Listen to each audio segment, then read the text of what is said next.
हरे कृष्ण कृष्ण कृष्ण हरे हरे, हरे राम राम राम हरे हरे।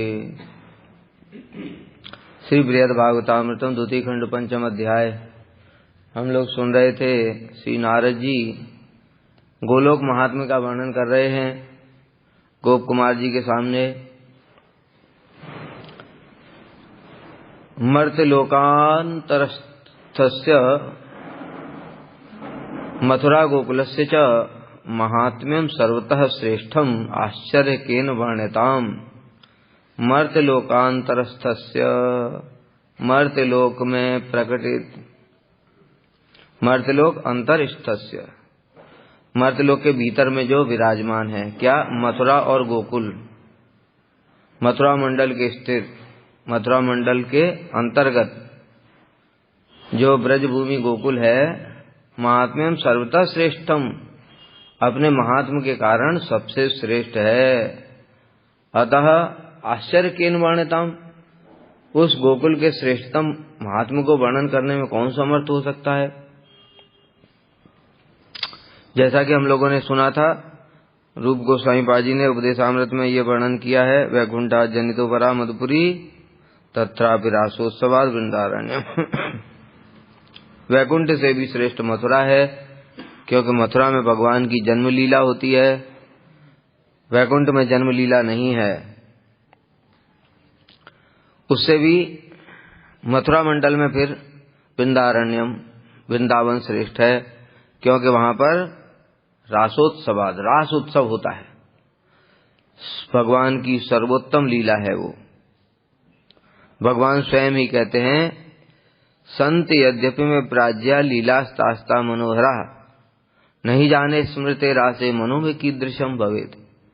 यद्यपि मेरी अनंत लीलाएं हैं, वो सभी मनोहर हैं। देखो, दामबंधन लीला है, माखन चोरी लीला है, माटी भक्षण लीला है, कालिया दमन लीला है, असुर मारण लीला है। कौन सी लीला मनोहर नहीं है भगवान की? सभी लीला मनोहर है। किंतु नहीं जाने स्मृते रासे, जब मैं इस रास का स्मरण करता हूं, मनो में कीदृशम भवेत, मेरा मन भी कैसा कैसा होने लगता है। मतलब भगवान को भी इतना आनंद होता है कि वो उसका वर्णन करने में समर्थ नहीं है। इससे प्रमाणित हो जाता है कि रास लीला ही सर्वोत्तम। स्वयं कृष्ण ही बोल रहे हैं, हम थोड़ी बता सकते कौन सी लीला श्रेष्ठ है। कृष्ण को जिसमें सबसे ज्यादा आनंद होता है वही लीला सर्वोत्तम है। कृष्ण को आनंद होता है रास लीला में सर्वोत्तम, खुद ही कह रहे हैं वो, इसलिए वही सर्वोत्तम लीला है। वो रास होने के कारण वृंदावन मथुरा से भी श्रेष्ठ है। मर्त्यलोक में प्रकटित मथुरा मंडल के अंतर्गत स्थित गोकुल ब्रज भूमि का भी महात्म्य कौन वर्णन कर सकता है। यहाँ पर जो ब्रजमंडल प्रकट होता है उसकी बात कर रहे हैं, उसका महात्म्य का वर्णन भी करने में कोई समर्थ नहीं है। कोई भी किसी प्रकार से भी वर्णन करने में समर्थ नहीं है। किस लिए? अपने महात्म्य के बल से भौम गोकुल वैकुंठादि धामों से भी श्रेष्ठ होने के कारण उसकी महिमा आश्चर्यपूर्ण और जगत विस्मयकारी है। वेणुगीत में गोपियां कह रही हैं, वृंदावनम सखी भुवो वितनोति कीर्तिम यद्देव की सुतपदाम्बुज लब्ध लक्ष्मी गोविंद वेणु मनमत्त मयूर नित्यम प्रेक्षादृशान वर्तान समस्त सत्वम। ये वृंदावन में समस्त सत्व प्रकट हो गया है। वृंदावनम सखी भुवो वितनोति कीर्तिम, इसकी कीर्ति वैकुंठ से भी ऊपर निकल गई है। क्यों? गोविंद वेणु मनमत्त मयूर नित्यम, चारों ओर गोविंद की वेणु से मत्त होकर के मयूर नृत्य कर रहे हैं। हिरन आकर के इधर से उधर दौड़ रहे थे, वो सब शांत होकर के खड़े हो गए हैं। पक्षियों ने चहचहाना बंद कर दिया है। नदी की गति विपरीत हो गई है। जो जड़ थे वो स्थावर जैसा उनका हो गया है, और जो स्थावर थे वो जड़ जैसे हो गए। कैसे? देखो, जो पर्वत है, पर्वत का धर्म क्या होता है? बिल्कुल एक जगह कठोर स्थिर रहना। पर्वत पिघल गए, पर्वत पिघलता है कोई? नहीं पिघलता है ना। लेकिन उनका धर्म बदल गया है। नदियों का धर्म है बहना, लेकिन उनका प्रवाह रुक गया है। पक्षियों का स्वभाव है चहचहाना, लेकिन पक्षियों ने शांत होकर के बैठ गए हैं मुनियों की तरह, अर्धमीलित नेत्रों के द्वारा कान लगा के ध्यान से गोविंद की वेणु सुन रहे हैं। और क्या बचा? जितने भी और सब चीजें हैं इसी प्रकार से उनका वर्णन किया है वेणु गीत में। तो इस प्रकार से जो वृंदावन है इसमें समस्त विशुद्ध सत्व प्रकट हो गया है।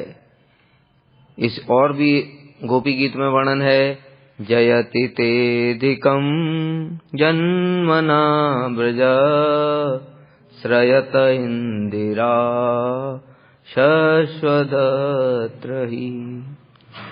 इसमें भी वर्णन है, जयति तेधिकम जन्मना, जब से कृष्ण का जन्म हुआ है ये ब्रज की महिमा वैकुंठ से भी श्रेष्ठ हो गई है। इसलिए भला ये जो भौम वृंदावन है पृथ्वी पर, इसकी महिमा को वर्णन करने में भी कोई समर्थ नहीं हो सकता। सुनो कंडूयते जीवा ममेयम चपला सखे रत्नम उद्घाट्यम अद्य ह्रीन मंजुषार्पितम चिरात। क्या बता रहे हैं? सुनो कंडूयते जीवा, सुनो हे सखे, सुनो। कंडूयते, कंडूयते माने कंडू रसारोग हो गया था सनातन गोस्वामी को। मतलब क्या? खुजली, मेरी जीवा में खुजली हो रही है। जैसे हम लोगों की जीवा में खुजली होती है ना, किसी का दोस्त देखने के बाद में पूरा उसको ब्रॉडकास्ट करने के लिए, सुनो सुनो इधर आओ, पता ऐसा हुआ। फिर दूसरा मिला, अरे सुनो तुमको पता है क्या, ऐसा हुआ। तो ऐसे हमारी जीवा में खुजली होती रहती है सब समय, पर चर्चा पर निंदा करने के लिए। इसी प्रकार से साधुओं की जीवा में भी खुजली होती है। किसके लिए? कृष्ण कथा के लिए। वो जब कृष्ण कथा करते हैं, श्रील प्रभुपाद जब कथा करते थे तो घंटों घंटों बीत जाते थे, और उनके सेवक लोग जैसे तैसे करके उनको रोकते थे। ऐसा लगता था उनके सैकड़ों जीवा हो जाएं, इस प्रकार से, है ना। तो उसी प्रकार से जो भक्त लोग होते हैं उनकी जीवा में भी खुजली होती है। और कोई अगर रहस्य की, भक्ति की रहस्य कुछ बात पता चल जाए तो और भी खुजली होती है। वो ढूंढते हैं कोई योग्य पात्र मिल जाए, क्योंकि अयोग्य के सामने सुनाने से तो कोई लाभ नहीं है। योग्य पात्र ढूंढते रहते, जैसे श्री सुखदेव गोस्वामी ऐसे परमहंस है, कोई मतलब नहीं किसी से, लेकिन देखो जब योग्य पात्र मिल गए तो खुजली हुई कि नहीं जीवा में? अरे खुजली नहीं होती तो इतने 18,000 श्लोक की भागवत सुना पाते क्या? लगातार 7 दिन तक सुनाते रहे, कितना उनके खुजली हो रही होगी। हम लोग के इतना नहीं होती है। हम लोग तो पर चर्चा पर निंदा करेंगे, घंटा 2 घंटा 4 घंटा 10 घंटा, फिर भूख प्यास लगेगी। उनको भूख प्यास भी नहीं लगती। इतना आवेश है भगवान की कथाओं में। इसलिए जैसे ही परीक्षित महाराज जी योग्य पात्र मिले, उन्होंने बड़ी से बड़ी रहस्य की सब बातें उनको सामने प्रकाशित की। इसी प्रकार से श्री नारद जी को भी आज योग्य पात्र मिल गया है, क्योंकि और किसी के, बैकुंठ वालों के सामने बताने से कोई फायदा नहीं है। बैकुंठ वालों को समझ में ही नहीं आएगा। वो सोचेंगे अरे हमारे नारायण ही ठीक है, सबसे ज्यादा ऐश्वर्य है इनका। और जो अयोध्या है उसमें भी बताने से कोई फायदा नहीं है, क्योंकि वो जानते ही नहीं लौकिक सदुबंधुवत भाव क्या होता है। भगवान के प्रति सभी का ऐश्वर्य भाव है। इसलिए योग्य पात्र मिलना चाहिए ना। किसको बताएं, क्या फायदा? हाँ, उद्धव जी जानते हैं, उद्धव जी से बात कर सकते हैं। उद्धव जी भी वहां खड़े हुए हैं, और गोप कुमार तो ब्रज के ही हैं। ये आदमी सही मिला हमको, ये श्रोता अच्छा मिला, ये समझ सकता है ब्रज की बात को, क्योंकि ये हृदय में इसके असंतुष्टि बनी हुई है। बैकुंठ में भी असंतुष्ट रहा, अयोध्या में भी असंतुष्ट रहा, द्वारका में भी असंतुष्ट रहा। इसलिए इसको ब्रज की बातें समझ में आएंगी। इसलिए कह रहे हैं, हे सखे सुनो, इस समय मेरी चंचल जीवा में खुजली हो रही है। अर्थात यह कुछ वर्णन करने के लिए छटपटा रही है, लालायित हो रही है। अतएव रत्नम, मेरे हृदय में रत्न भरे हुए हैं। जैसे बताए ना, हम लोग देख लेते हैं कुछ लीला, लड़ाई झगड़ा हो गया, किसी ने कुछ गड़बड़ कर दिया, तो हृदय में वो भरा रहता है रत्न वो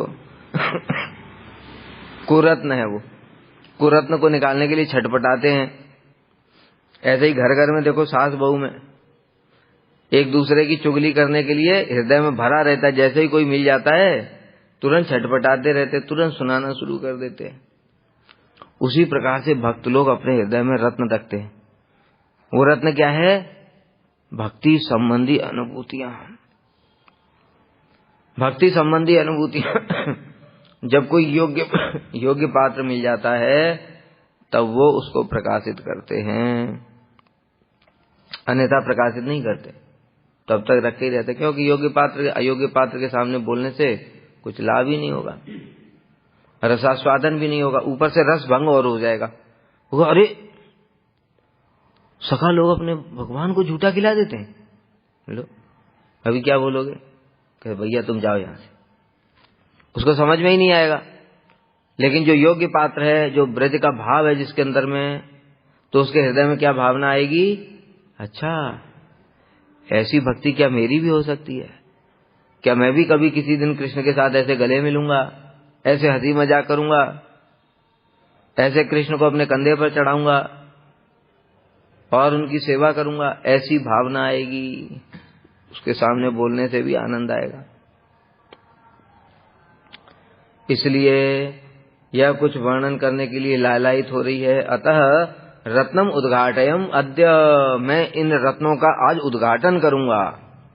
क्योंकि नारद जी को सारी भक्तियां पता है, सब जगह पता है, घूमते रहते हैं, उनको तो सब कुछ पता है। लेकिन बताएं किसको? सारे के सारे जगत में 99% जो थोड़े बहुत भक्त भी हैं, उनमें से भी सब ऐश्वर्य भाव वाले ही हैं। सब संप्रदायों में भी देखोगे तो ऐश्वर्य भाव ही। हम लोग भी ऐश्वर्य भाव से ही भजन कर रहे हैं, लेकिन हमारा लक्ष्य है माधुर्य भाव।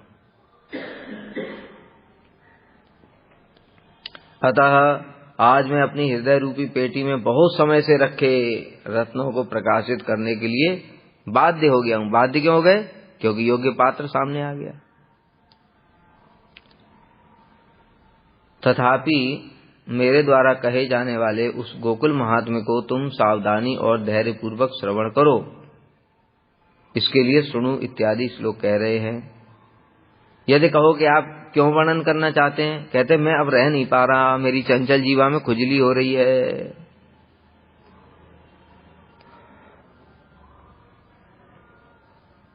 यह चंचल जीवा अपने लिए अनुचित कर्म में प्रवृत्त होने की धृष्टता करने के कारण थोड़ी सी भी लज्जित नहीं हो रही, ऐसा वो कह रहे हैं।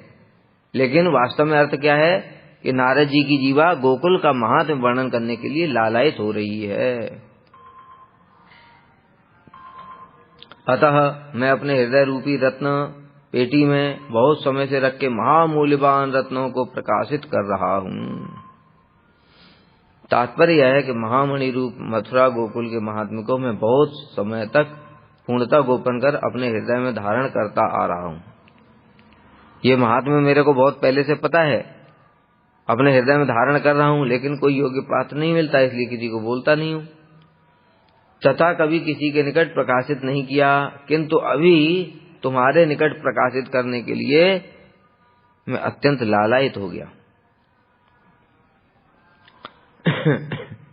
तत्तन महाप्रेम विहार कामः कस्मिन्नपि द्वापर काल शेषे गोलोकनाथो भगवान स कृष्णः कृष्ण अंश पूर्णो अवतरति अमुस्मिन्। वे गोलोकनाथ भगवान श्री कृष्ण विविध प्रकार के महाप्रेम से पूर्ण विहार के इच्छुक होकर क्या बता रहे हैं?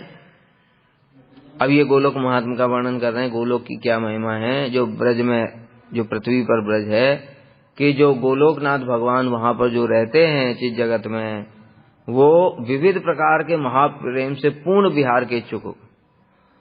अनेक प्रकार के महाप्रेम मतलब सख्य प्रेम, वात्सल्य प्रेम, मधुर प्रेम, इन सब से, और अनेक प्रकार की लीलाओं से युक्त करने के इच्छुक होकर के, पूर्ण विहार के इच्छुक होकर, किसी एक द्वापर के अंत में, मतलब सभी द्वापर में नहीं आएंगे, किसी एक द्वापर के अंत में अपने समस्त अंश अवतार आदि को अपने में संयुक्त कर भौम मथुरा मंडल के अंतर्गत गोकुल में स्वयं ही अवतीर्ण होते हैं। अब कौन से द्वापर में आएगा भगवान स्वयं कृष्ण, वो बताएंगे अभी। और कैसे बता रहे हैं, अपने समस्त अंश अवतार आदि को अपने में संयुक्त कर, जब वो प्रकट होते हैं तो उनके अंदर में सारे अंश कला सब उसके अंदर में ही विराजमान रहते हैं। हम लोग पढ़ते हैं, कह रहे हैं श्री सनातन गोस्वामी कह रहे हैं, उस माथुर गोकुल के महात्म का विस्तार पूर्वक वर्णन करने के लिए ये श्लोक वर्णन हुआ है।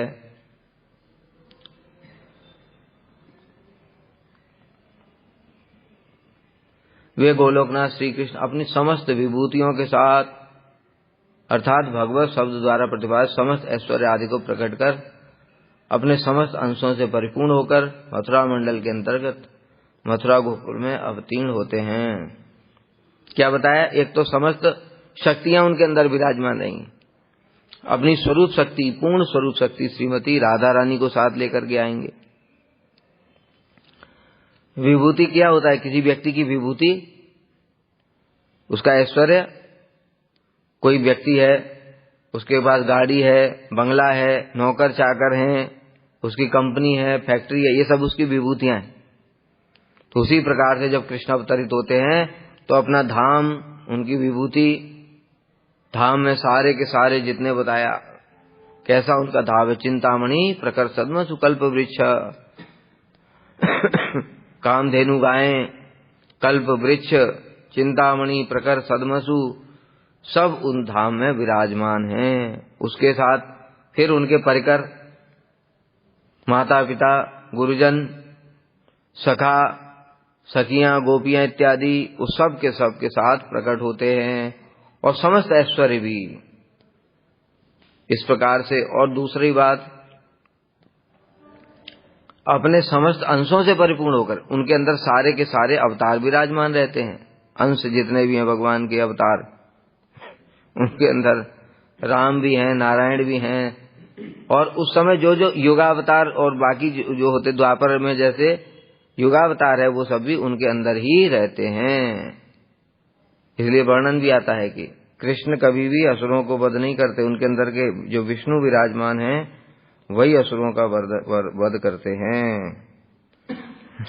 गर्ग संहिता में गर्गाचार्य जी ने वर्णन किया है कि जब पृथ्वी देवी कंस के अत्याचारों से परेशान हो गई तो ब्रह्मा जी के पास गई। ब्रह्मा जी सबको लेकर के विष्णु के पास गए। कौन से विष्णु? हाँ, क्षीरोदक्षाई विष्णु के पास है। वहां पर पहुंचे क्षीर सागर के तट पर, तो भगवान ने उनसे कहा, ब्रह्मा जी इस बार मैं अवतार नहीं लूंगा, मुझे तुम्हारी सारी समस्याएं पता हैं, लेकिन इस बार मैं अवतार नहीं लूंगा, मेरे भी जो मूल हैं वो अवतार लेंगे। ब्रह्मा जी आश्चर्य पड़ गए, मेरे भी मूल? आपके भी कोई मूल है क्या? हम तो सोच रहे थे आप ही मूल हैं सबके, क्योंकि ब्रह्मा जी तो गर्भोदकशाही से ही प्रकट हुए हैं, इसलिए सोचने लगे आपके मूल कौन हैं, कहाँ रहते हैं वो, हमने तो कभी देखा नहीं उनको। तब विष्णु ने कहा ठीक है, वो गोलोक में रहते हैं, तुम अगर उनके दर्शन करना चाहते हो तो मैं तुमको साथ लेकर के चलता हूँ। अब विष्णु जी चले साथ में लेकर के उनको, ब्रह्मांड को पार करते हुए, विरजा नदी आई उसको सबको पार किया, चित जगत में पहुंचे गोलोक धाम में। तो फिर वहां पर पहुंच करके वहां जो गोलोक है उसकी रक्षा कौन करती हैं? सखियां करती। सखियां बेंत लेकर के खड़ी थी। उनका बेंत जो है वो शंख चक्र गदा पद्म से भी ज्यादा शक्तिशाली है। रोक दिया उनको, ब्रह्मा जी को। कहां से आए? प्रभु से मिलने के लिए आए। हम ब्रह्मा हैं। सखी ने पूछा कौन से ब्रह्मांड के ब्रह्मा हो? ब्रह्मा जी सोचे कौन से ब्रह्मांड के, हमारा तो एक ही ब्रह्मांड है, इसलिए बता ही नहीं पाए। परंतु उनके साथ में विष्णु भी थे ना, वो तो भगवान है। इसलिए उन्होंने कहा हम उस ब्रह्मांड से आए हैं जिस ब्रह्मांड को भगवान वामन देव ने अपने चरण बढ़ाया था। जब त्रिविक्रम रूप धारण किया था तो उनके अंगूठे से जो ब्रह्मांड फूट गया था, उस ब्रह्मांड से आए। अपना परिचय प्रदान किया। सखी ने जाकर के भीतर बताया कि बाहर में गेस्ट लोग आए हुए हैं, ब्रह्मा जी हैं, विष्णु जी हैं सब। और तो भगवान ने कहा ठीक है बुलाओ भीतर। भीतर गए ब्रह्मा जी, देखा उन्होंने उनके साथ जो विष्णु आए हैं उनके देखते ही देखते वो कृष्ण के अंदर समा गए। फिर वहां पर राम प्रकट हुए, राम जी भी कृष्ण के अंदर समा गए। ऐसे उन्होंने देखा भगवान के सारे अवतार प्रकट होकर के कृष्ण के अंदर समा गए। तब ब्रह्मा जी को समझ में आया कृष्ण ही अवतारी हैं, इनके अंदर ही सारे अवतार हैं। तो इसलिए यहां पर कह रहे हैं कि सारा ऐश्वर्य विभूतियों के साथ में और समस्त अंश इत्यादि से परिपूर्ण होकर के मथुरा गोकुल में अवतीर्ण होते हैं। किस लिए अवतीर्ण होते हैं? यहां आने की जरूरत क्या है? तो भगवान के आने के बहुत सारे कारण होते हैं। गीता में भगवान ने क्या बताया? यदा यदा हि धर्मस्य ग्लानिर्भवति भारत अभ्युत्थानम् अधर्मस्य तदात्मानं सृजाम्यहम् परित्राणाय साधूनां विनाशाय च दुष्कृताम् धर्म संस्थापनार्थाय संभवामि युगे युगे। ये कारण है कि जब जब धर्म की हानि होती है, अधर्म बढ़ने लगता है, तब तब अधर्म का विनाश करने के लिए और धर्म की स्थापना करने के लिए मैं युग युग में अवतार लेता हूं। तो फिर प्रश्न उठता है, धर्म की स्थापना करने के लिए और अधर्म का विनाश करने के लिए भगवान को इतना दूर गोलोक से आने की जरूरत क्या पड़ेगी? वो अगर इच्छा करेंगे तो अधर्म का विनाश नहीं हो जाएगा? उनके इच्छा से अनंत ब्रह्मांड प्रकट होते हैं, अनंत ब्रह्मांड नष्ट हो जाते हैं। तो एक ब्रह्मांड में थोड़ा बहुत अधर्म हो गया, वो तो इच्छा करेंगे तो किसी के अंदर शक्ति संचार कर देंगे, परशुराम जी जैसे के अंदर, और बस परशुराम जी खड़े होंगे और फरसा घुमाएंगे, जब सारा अधर्म कट के जमीन पे पड़ा रहेगा। तो भगवान को आने की जरूरत क्या है? इसलिए ये गौड़ कारण है। भगवान के अवतार के अनेक कारण होते हैं, ये गौड़ कारण है। जगत के लोग इसको मुख्य मानते हैं क्योंकि वो भगवान की महिमा नहीं जानते। भगवान की अनंत अचिंत्य शक्ति है, उनकी इच्छा मात्र से सारे असुर खत्म हो जाएंगे। इसलिए पद्म पुराण में भगवान स्वयं बता रहे हैं, मुहूर्तेनापि संहर्तुम शक्तो यद्यपि दानवान मद भक्तानां विनोदार्थम करोमि विविधा क्रिया। मैं इस ब्रह्मांड के सारे असुरों को एक मुहूर्त में नष्ट कर सकता हूं। इसलिए उनके आने के लिए भगवान को आना नहीं पड़ेगा। फिर क्यों आते हैं? मद भक्तानां विनोदार्थम, विभिन्न प्रकार की मधुर मधुर लीलाएं करने के लिए आते हैं। वो लीलाएं करने के लिए यहां पर आते हैं। तो तुम लोग सोच सकते हो तो लीला तो वहां चल रही थी, तो यहां आने की जरूरत क्या थी?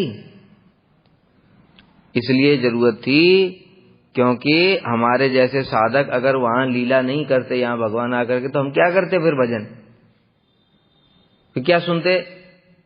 भागवत कथा, बृहद भागवतामृत कहां से आता है? इसलिए इस जगत में आते हैं और इस जगत में आकर के अपने भक्तों के चित्त को आकर्षित करते हैं अपनी मधुर मधुर लीलाओं के द्वारा। किनके चित्त को? हमारे जैसे जो बद्ध जीव हैं उनके लिए तो वो साधन है, और जो मुक्त महापुरुष हैं उनके लिए वो रसास्वादन है। ठीक है, इस प्रकार से अलग अलग भक्तों को अलग अलग प्रकार का अनिर्वचनीय सुख प्रदान करने के लिए, वो तो प्रेमी भक्त तो उसका रसास्वादन करेंगे, और हमारे जैसे साधक लोग उन लीलाओं को पढ़ेंगे, सुनेंगे, कीर्तन करेंगे, तभी तो चित्त शुद्ध होगा हमारा। समझ गए? इसलिए भगवान जगत में लीला करते हैं।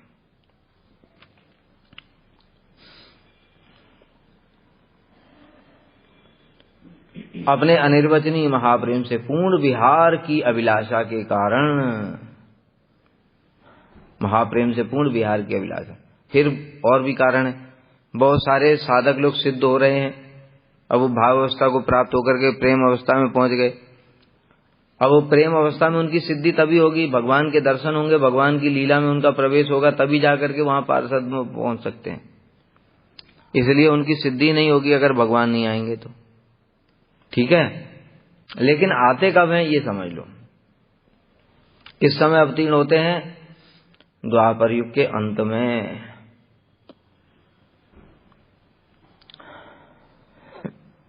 कौन से द्वापर युग के अंत में?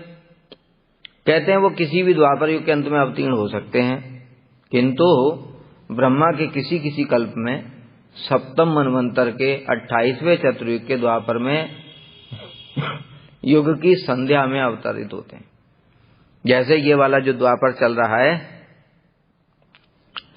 इसमें सप्तम मनवंतर, ब्रह्मा जी के एक दिन में कितने मनवंतर होते हैं?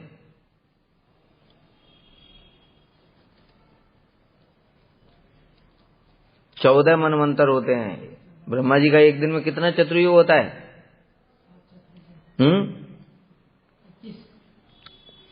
सहस्रयुग पर्यंतम हर्यत ब्रह्मणो, 1000 चतुर्युग होता है ब्रह्मा जी का एक दिन में। चतुर्युग मतलब एक सतयुग, एक त्रेता, एक द्वापर, एक कलयुग, चारों को मिला के चतुर्युग बोलते हैं। ठीक है, ये हो गया टोटल इसका 43,20,000 साल। एक चतुर्युग होता है 43,20,000 साल। ऐसे ब्रह्मा जी के एक दिन में 1000 चतुर्युग होते हैं, मतलब 4,32,00,00,000 साल का ब्रह्मा जी का एक दिन होता है, 12 घंटा। और रात्रि में युग सहस्रांतम, रात्रि भी इतनी बड़ी होती है। सोचो ब्रह्मा जी की क्या आयु है, 4,32,00,000 साल का ब्रह्मा जी का 12 घंटा है, और इतनी बड़ी रात है। तो ऐसे एक मनवंतर में 71 चतुर्युग होते हैं। इसलिए ब्रह्मा जी के एक दिन में 14 मनवंतर होते हैं। उस 14 मनवंतर में से 7वें मनवंतर के 28वें चतुर्युग, बताया एक मनवंतर में कितने चतुर्युग हो गए? 71। तो 28वां जो चतुर्युग आएगा उसके द्वापर में, वो भी अंत में, भगवान कृष्ण अवतरित हुए, जो अभी हम लोग देखते हैं 5000 साल पहले भगवान आकर के गए, वो वाला।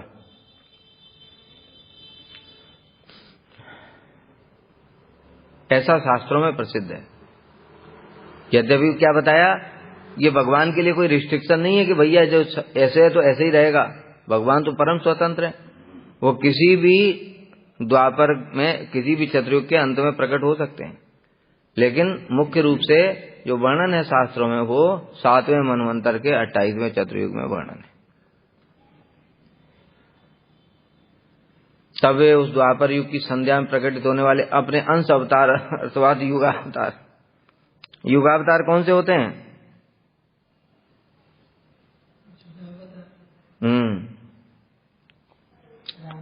आसन वर्णास्त्रयो हेयस्य गणतो अनुयुगम तनु शुक्लो रक्तस्तथा पीत इदानीम कृष्णताम गतः। ये युगावतार हैं। गर्गाचार्य जी ने जब कृष्ण का नामकरण किया तब नंद बाबा को बताया, हे बाबा, आसन वर्णास्त्र गणतो अनुयुगम तनु, तुम्हारा जो पुत्र है ये सभी युगों में अवतार लेता है। शुक्लो, सतयुग में शुक्ल, ये शुक्ल वर्ण भी है उनका और नाम भी शुक्ल है। रक्त, त्रेता में रक्त, ये भी युगावतार है। और कलयुग में पीत, महाप्रभु। इदानीम कृष्णताम गता, इस समय कृष्ण है। तो कृष्ण युगावतार भी है और कृष्ण उनका वर्ण भी है। तो ये जो युगावतार हैं ये भी कृष्ण के अंदर ही समझ। बाकी जो मूल गोलोकनाथ जो हैं वो 7वें मनवंतर के 28वें चतुर्युग में तो स्वयं भगवान गोलोक से आए, लेकिन बाकी जो द्वापर युग आएंगे उसमें युगावतार कृष्ण आएंगे। वो ये समान नहीं है नाम से, इसलिए लोग कंफ्यूज हो जाते। तो कृष्ण तो बार बार आ रहे हैं, ये कृष्ण युगावतार हैं। ठीक है, भगवान के अनंत अवतार हैं, उसमें से और भी कईयों का नाम कृष्ण है। तो इस प्रकार से ये वर्णन किया। तो वो जो अंश अवतार अथवा युगावतार को अपने अंदर संयुक्त करके मथुरा गोलोक में अवतीर्ण हो जाते हैं। नानात्वम आप्तैरिव वर्तमानैः सर्वैः स्वरूपैः समं द्वयः सन वैकुंठलोकादिकमाशु हित्वा नित्यांश तत्रति अपरिच्छदादीन स्वपारमेश्वर्यमपि प्रसक्तं दूरादुपेक्ष्य श्रियम् अपि अनन्याम् अस्मादृशो अनन्यगतिंश्च वृत्त्यान् सर्वान् अनादृत्य स याति तत्र। उस समय क्या होता है सुनो। विभिन्न स्वरूपों में वर्तमान अपने विष्णु आदि अवतारों को अपने स्वरूप में मिलाकर और वैकुंठ लोकादि के नित्य वेशभूषण गृहादि अपने स्वाभाविक ऐश्वर्य का परित्याग कर यहाँ तक अनन्य रूप में उनके आश्रित महालक्ष्मी की उपेक्षा कर तथा मेरे जैसे एकांतिक भक्त और सेवकों का भी अनादर कर वे भौम मथुरा में अवतीर्ण होते हैं। वैशिष्ट बता रहे हैं उस गोलोक से जो अवतरित हुए कृष्ण, उनका वैशिष्ट है कि विष्णु नारायण इन सब अवतारों को अपने अंदर में समा करके जब जिस अवतार की जरूरत पड़ेगी तब उससे वो काम करा लेते हैं। वो हमको दिखाई नहीं देगा, किंतु जैसे बताया कि कृष्ण के अंदर में जो विष्णु होते हैं वो असुर मारण करते हैं, लेकिन वो दिखाई दे रहा है हमको तो कृष्ण ही दिखाई देंगे। तो फिर जब रासलीला होती है तो कृष्ण के अंदर विष्णु है, नारायण है, तो फिर रासलीला में क्या वो सब अंदर ही रहेंगे? रासलीला कौन करेगा? नारायण करेंगे। तब क्या होता है, वो विष्णु उनके शरीर से बाहर निकल जाते हैं, उस समय अंतर्धान हो जाते हैं। ठीक है, कृष्ण की इच्छा से। कृष्ण मूल है ना, इसलिए ये वैकुंठ आदि अवतारों को अपने स्वरूप में मिलाकर और जो वैकुंठ इत्यादि का ऐश्वर्य है वो सबको परित्याग करके, यहां तक कि मेरे जैसे जो भक्त हैं नारद जी जैसे हैं उनको भी त्याग करके, क्यों, नारद जी तो ऐश्वर्य वाले भक्त हैं और यहाँ पर माधुरी लीलाएं करनी है उनको, इसलिए ब्रज के परिकरों को साथ लेकर के आते हैं। यहां तक कि अपनी लक्ष्मी जी की भी उपेक्षा करके, लक्ष्मी जी भी वैकुंठ में बैठी हैं, उनको लेकर के नहीं आएंगे। लक्ष्मी जी की भी मूल स्वरूपा श्रीमती राधा रानी हैं उनके साथ में, क्योंकि वो मधुर लीलाएं करनी है। अब बता रहे हैं कृष्ण के अवतरण की रीति कैसी है, कृष्ण किस प्रकार से अवतार ग्रहण करते हैं। नाना रूपों में वर्तमान श्री विष्णु आदि अपने समस्त स्वरूपों के साथ अद्वय अर्थात उन्हें अपने स्वरूप में मिलाकर वे कृष्ण भौम माथुर गोकुल में अवतीर्ण होते हैं। विष्णु उनके अंदर ही विराजमान रहते हैं। जब जैसी लीला करनी होती है उसके हिसाब से कभी विष्णु प्रकट होते हैं, कभी अंतर्धान हो जाते हैं। मानो नाना रूपों में एक साथ मिलाकर एकत्व को प्राप्त कर लिया है। यहां पर यह भी दिखा रहे हैं कि भगवान के जितने अवतार हैं वो सब कृष्ण ही मूल हैं। जब मूल हैं तभी तो सबको लेकर के आए अपने अंदर में। एते चांस कला पुंसा कृष्णस्तु भगवान स्वयं, भगवान के सारे अवतारों का वर्णन करके व्यास जी ने बताया ये जितने भी हैं ये अंश कला हैं, बाकी कृष्ण स्वयं भगवान है। इसलिए स्वयं भगवान के अंदर बाकी सब अवतार रहेंगे, केशव धृत राम शरीर।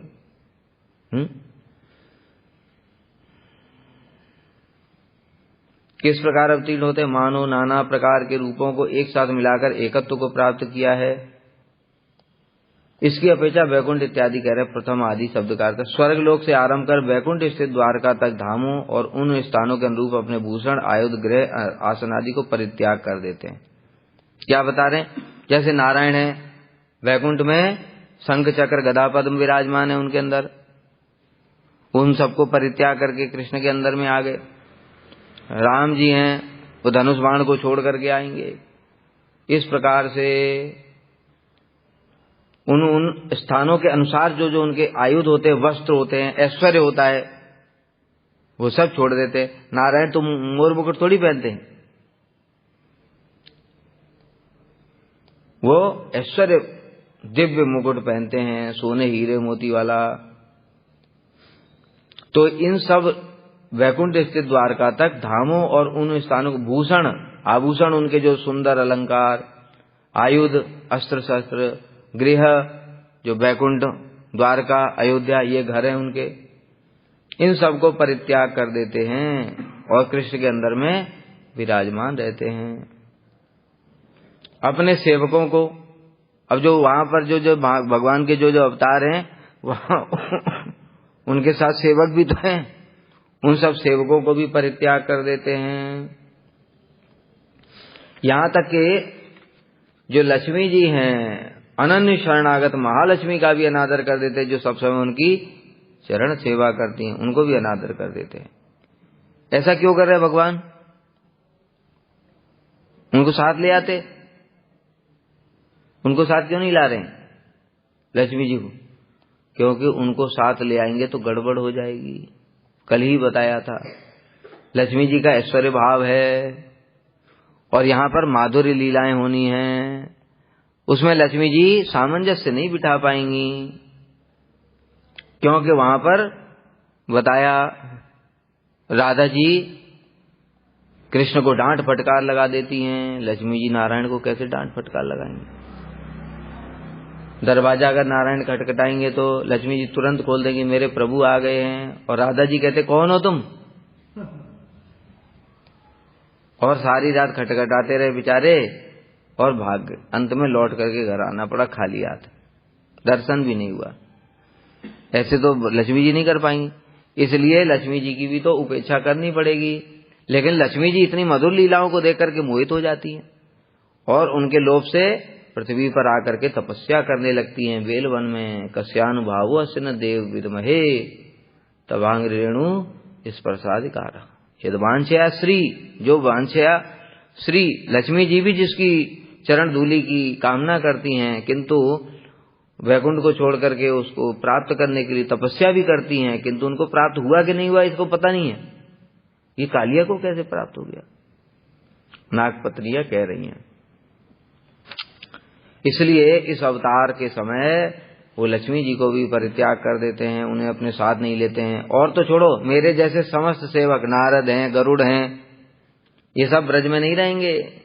हनुमान जी हैं, कितने प्रिय हैं राम जी के, लेकिन ब्रज की लीला में वहां पर हनुमान जी का कोई काम नहीं है, क्योंकि हनुमान जी तो नाराज हो जाएंगे सखाओं को देख करके, अरे मेरे प्रभु के कंधे पे चढ़ रहे हैं ये। इसलिए रस भंग हो जाएगा। ये छोटे छोटे गोप बालक मेरे प्रभु के कंधे पर चढ़, मेरे प्रभु को झूठा खिला रहे हैं।